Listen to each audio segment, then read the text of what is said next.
Hello and welcome to this episode of Animasaurus. Today we're going to be looking at the Netflix series Dark.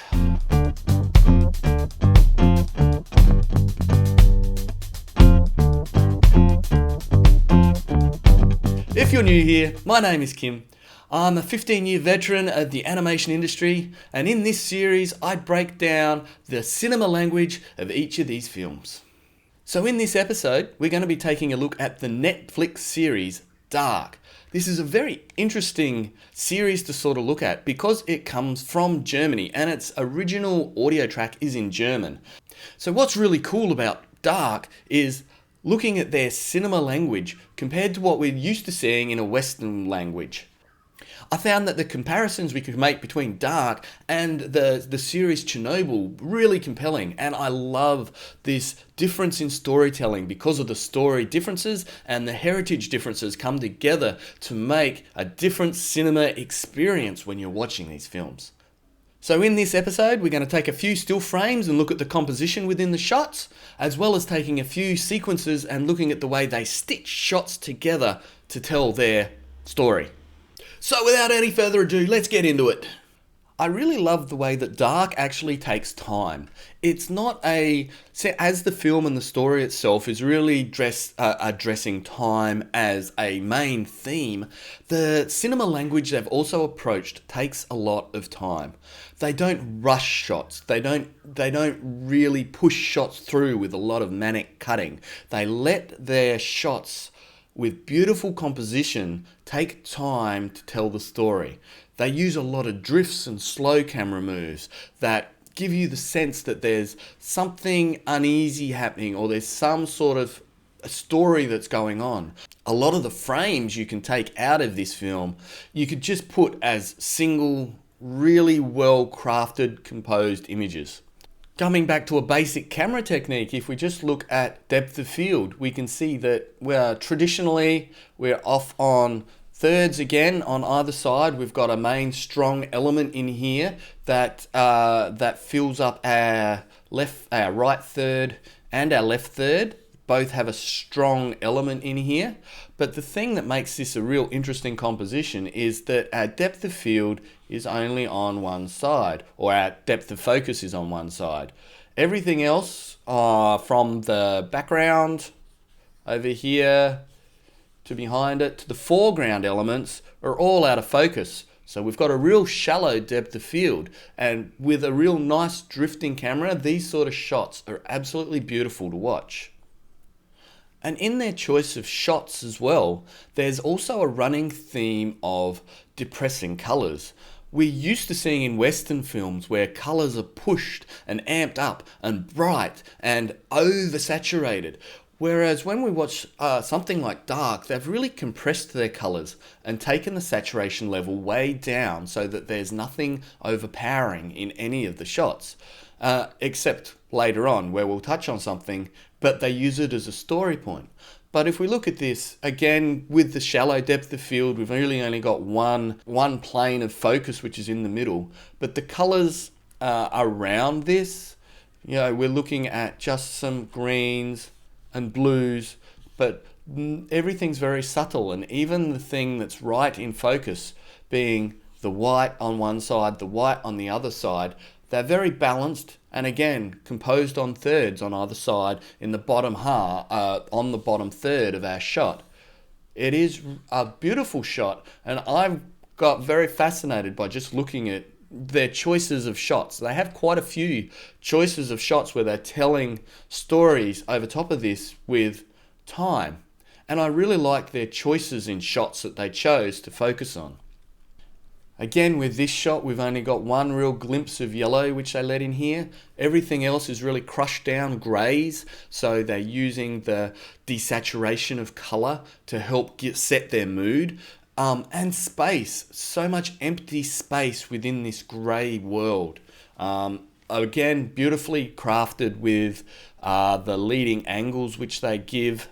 Back in here, we're not in a flat plane looking at square walls. We've got our horizon line, not our horizon line is down very low in the shot, but we've got angles leading away, which help tell depth and create an interest within a square frame. And all the beams which they've used up here as well all give interest within this shot. The railings and the lines of the walls as well. It's all very interesting with very sharp, clean lines, but they're not flat within the frame. It's not like, I'll just leave it at that. It's not flat within the frame. And with their attention to detail with compressing colors and washing out the saturation, another thing within dark that they're not afraid to do is to push blacks and let their blacks actually be black, which is really nice, and it's very different to see. But if we look within this frame, again, a very nicely composed frame where we've got a focus of a circle touching the top and the bottom of frame.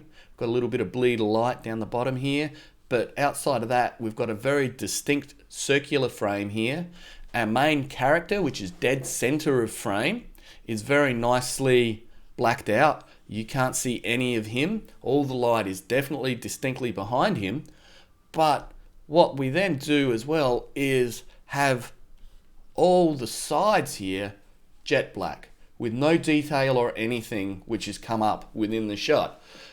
It's very rare, especially in modern day films, to see black blacks, which is why actually watching dark does feel very sinister to start off with, going to black blacks, but it's also refreshing within the sense of storytelling to know that there is a cinema language where black is being used. And this is a really strong point of blacks against what is a washed out color of the land itself, but it is a part of their language to be pushing to black.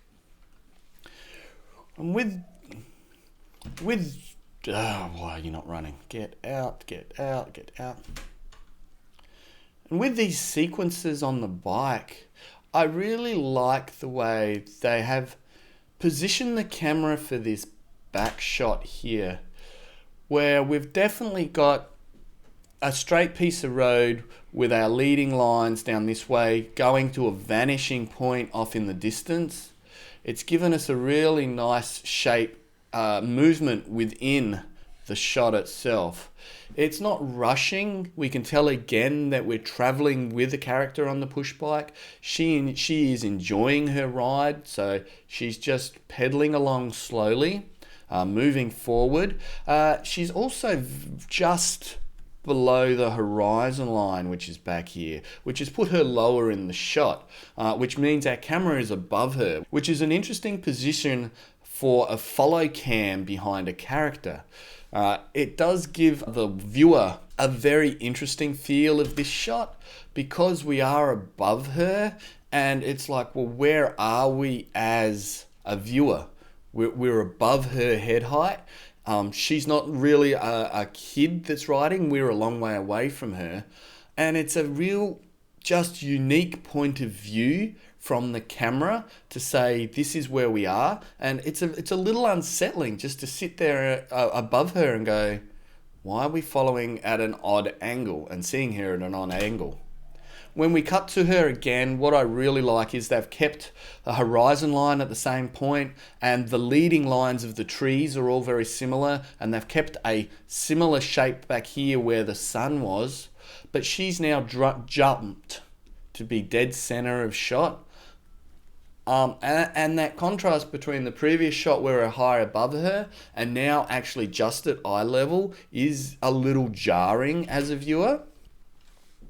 Sticking with the push bike, which I really dug the sequences with the bikes. Again, we're so used to crowds and cars and everything that happen with us that when we get a shot like this is very foreign. And I really like this particular shot. It's got a nice, slow, meandering feel to it.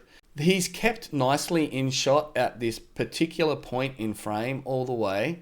The main point of interest is kept in this point down the bottom. We can't see, again, what I really like about these is black. A lot of dense black all around.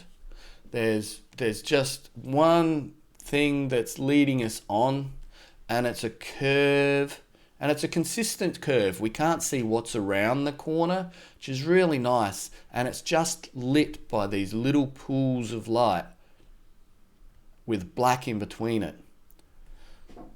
And there is a little light on the push bike with a red lamp down there, but when we watch through it, it's just a consistent sort of flow through the shot, and it doesn't rush.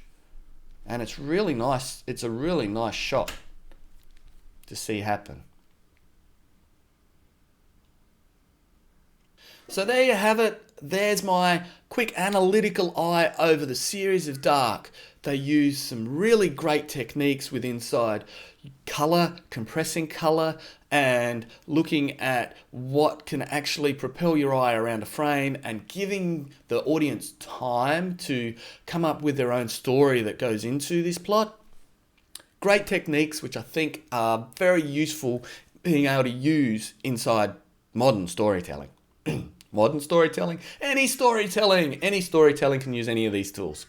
Let me know if you watch foreign films and dig into the cinematography or the story of different genres of film to help build and create your own stories. Until the next time, I will say bye-bye.